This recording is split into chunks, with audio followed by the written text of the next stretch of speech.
Hi, friends. It's Tuesday, and it's Tuesday at 4 p.m., so it's not Thursday. But it is Getting Tipsy with Erin on Tuesday because Thursday at 4 p.m. you may already be tipsy depending on what time you are doing Thanksgiving or if you are doing Thanksgiving. I hope everyone is doing well. I am going to jump over and share this.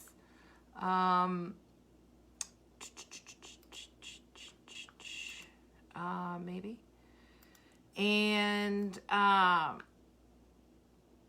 yeah, so if you're here, let me know what you're doing for Thanksgiving. Maybe drop in the comments. Tell me what your favorite side dish is. Someone just asked me that as well.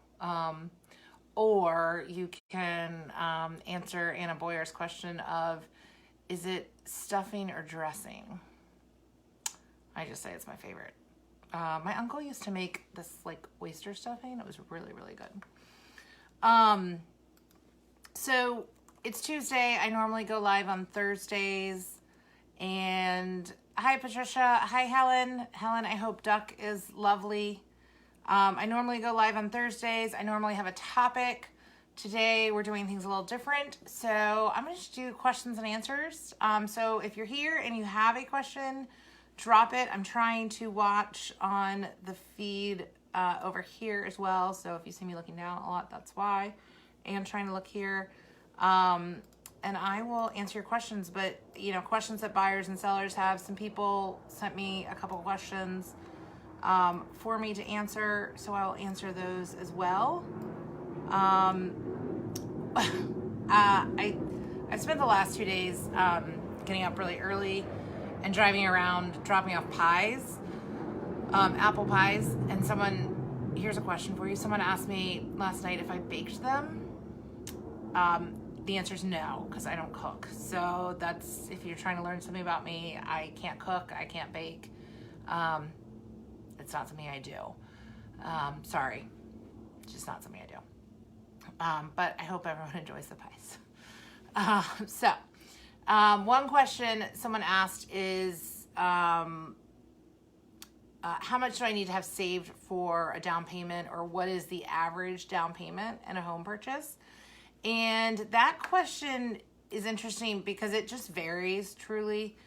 It depends on what loan product you're doing.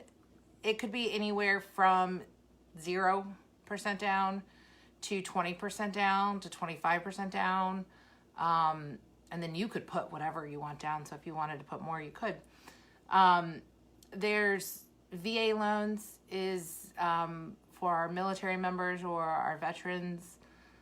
FHA is a first-time home buyer loan. Secret, you don't actually have to be a first-time home buyer. There's just some qualifications that make it that what it's called a first-time home buyer. And then a conventional loan. And people think if you don't qualify as a first-time home buyer or a VA and you have to go conventional, that you need 20% down. And that's not actually accurate. So don't freak out if you don't have 20% down. There are some loan products for 0% down with conventional. There are some loan products where people think that they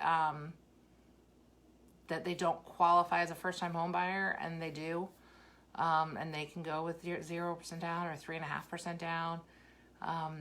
And you can, I know people are always afraid of PMI, which is mortgage insurance.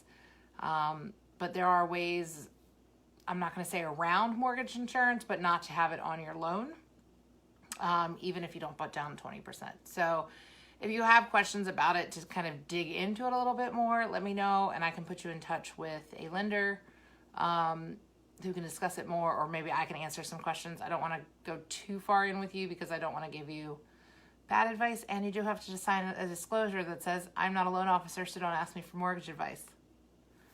And that gets like the ding.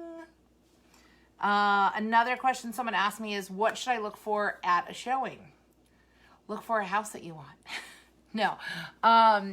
There's different things, and that's part of what I go through with my clients. I ask them what their needs are for when they're living. And I'm not necessarily looking for what their needs are right now. It might be what their needs are down the road. For example, I had some buyers, I actually just stopped at their house today, and their children are 2 and 5 right now, but their children are going to be, 6 and 9 in 4 years. And so I wasn't looking for how are they going to live with a 2 and 5-year-old boy right now. I was looking for how are they going to live with a 6 and 9-year-old boy down the road. Or my friend Jen was moving here, and she has 3 children, and she felt like it was fine for them, but this was going to be her forever home.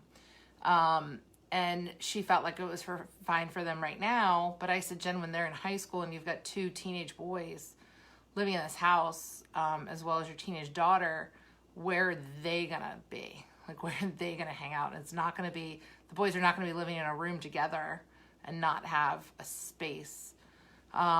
So that's one thing. You also wanna look at the maintenance of a house. And I'll tell you this for sellers as well. Change your filters for your HVAC.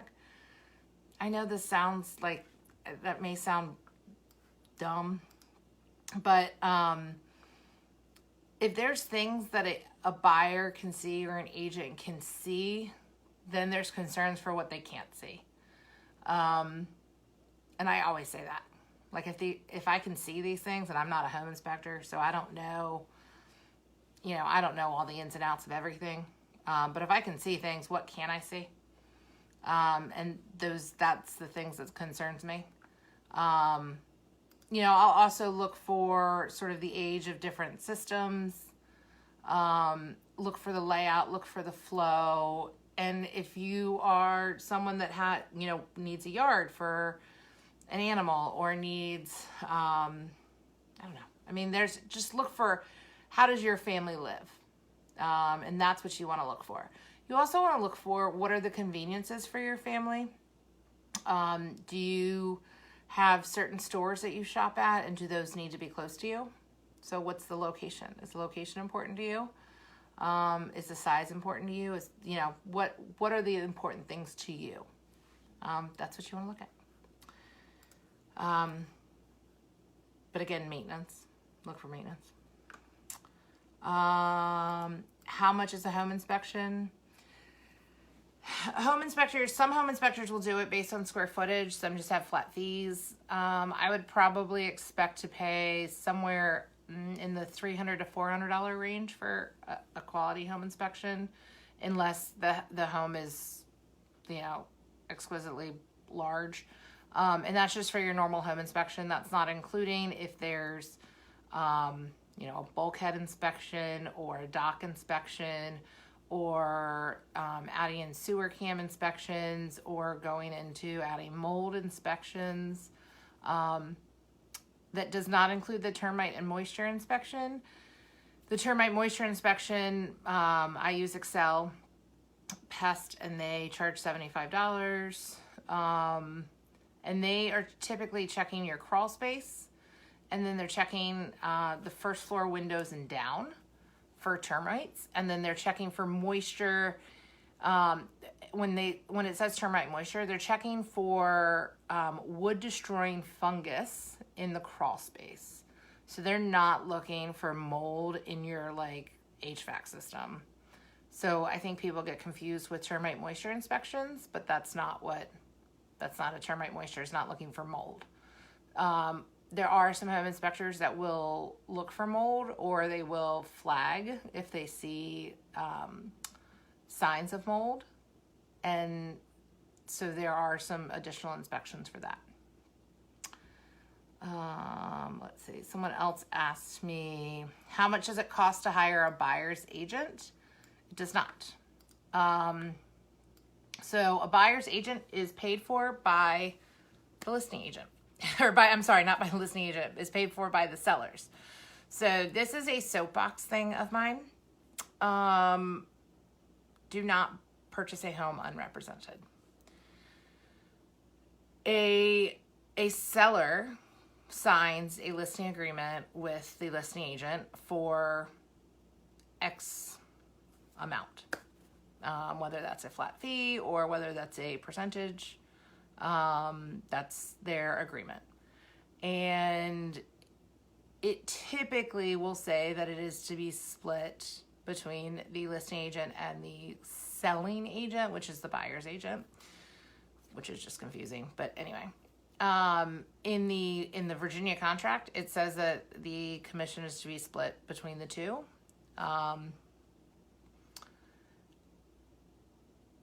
If the buyer is unrepresented, then technically the listing agent is allowed to keep all of it.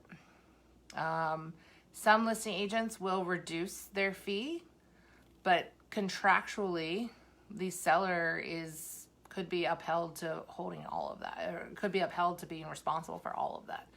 So you're not necessarily getting a better deal for being unrepresented. All you're doing is being unrepresented, and the listing agent is representing the seller.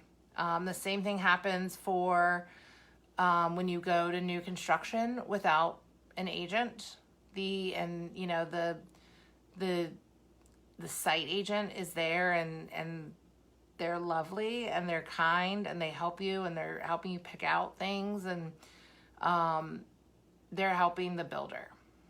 And they're doing things for the builder because that's their client. So you want to make sure that you have someone that is protecting your interests and is negotiating on your behalf and is making sure that everything you have negotiated for is held up in the contract.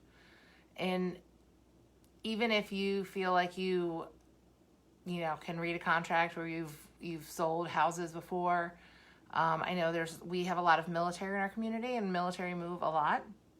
It's different from state to state, and it's different from municipality to municipality. So you want to make sure that you are being protected. Let's see. There's anything else? How soon should I meet with a lender? That's the very first thing you should do. Honestly, when someone comes to me and they're ready to buy, the first thing I do is have them get pre-qualified. And the reason why is a couple things. You want to see where your buying power is, and you want to make sure that you are not undershooting yourself, and you want to make sure you're not overshooting yourself. Chances are you probably qualify higher than you want to spend, but you also want to know what your options are. And you want to know the different products that are available to you. And when I say products, I mean loan products. And you want to know your timelines, and you want to figure out those things because you want to be prepared when it comes to negotiations. And I never want to take a buyer into homes, not knowing that and not being prepared. You don't want to ask sellers, especially in today's COVID times, to prepare their house, to clean their house, to get pack up the kids and the animals and get everything out, and not know if someone's pre-qualified or not. So I like to be able to say I have a pre-qualified buyer. So I always have my buyers qualified first. So I think that's the very first thing you should do. And let's see. What impact does the interest rate have on my purchasing power? It has a lot of impact on your purchasing power. The lower the interest rate goes, the higher your purchasing power is. And the interest rate has gone down significantly this year. I'd say this year. I mean, I guess since the beginning of the year, it has been down and it has stayed down. It went up a little bit and then it's come back down and it's kind of stayed there. And our inventory is down. Because of that, though, the sales prices have also gone up, so it's kind of sort of balanced itself out. But yeah, that does have something that, the interest rate going down does increase your purchasing power. So your purchasing power at a 2.5% interest rate is going to be a lot higher than your purchasing power at a 5% rate. So those are sort of the questions I had ahead of time. Let's see if I have any questions here. And I think that's all I've got. So I hope everyone is doing well. I hope everyone has a wonderful Thanksgiving.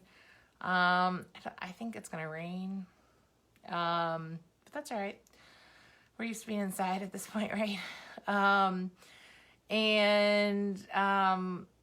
You know, again, support your small businesses and support your local businesses, and we will get through another holiday. Call the ones you love and tell them. And there are things to be thankful for. And if you didn't know, it's almost Christmas, so I'm thankful for that. So have a good one, and I'll see you guys next Thursday at 4. Bye, guys.